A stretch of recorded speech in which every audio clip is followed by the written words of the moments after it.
we have problems.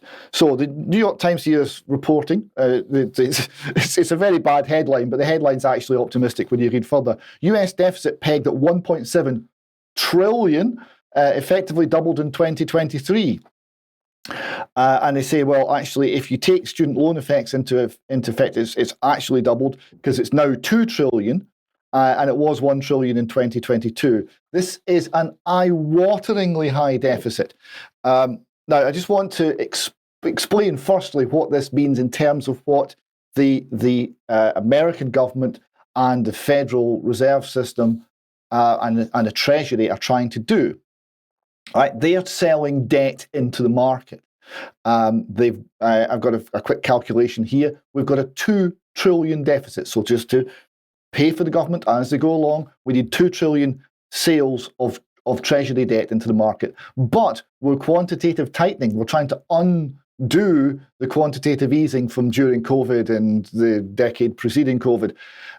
So that's going to be another 1.2 trillion. And of this debt stock of 33 trillion total debt, 5 trillion rolls over this year. So that's 8.2 trillion in 1 year, which is $680 billion a month, every month. Now, my question is, who's buying this? Who can possibly be buying it? Because the Fed aren't buying it. They're doing the reverse. They're selling.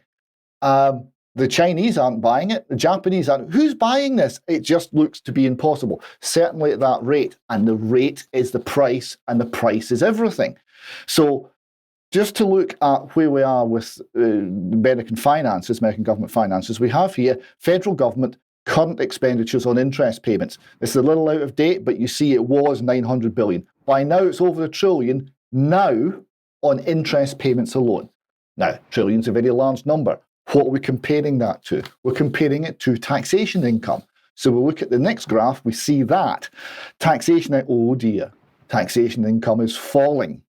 It's down to 2.8 trillion. So already we're more than a third of total revenue that they're bringing in is going out in interest payments.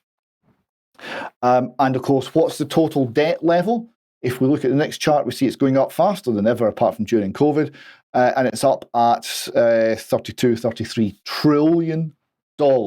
Now, and then what's the rate? What's the price? Well, the current price is about 5.5%. We see in this next chart, if federal funds effective rate, 5 and a bit percent. At 5 and a bit percent, if they were to refinance all of the 33 trillion, then they end up spending about 60-70% of everything they bring in from tax on debt. If it gets to 7.5 or 8%, America's done, because everything that's coming in tax is going out in interest payments, and the whole system breaks down. So before that point is reached, they will be forced to come in, change quantitative tightening to quantitative easing, although they'll call it something else, buy the government debt, force down interest rates, print money, and tank the dollar. They will not have another response. And this inflationary environment that we'll be in is also very bad for stability of the world, and indeed for war, because what's a good way of generating a lot of inflation? Well, war always works. So very troubling times if you are on planet Earth. Which takes us to Scotland.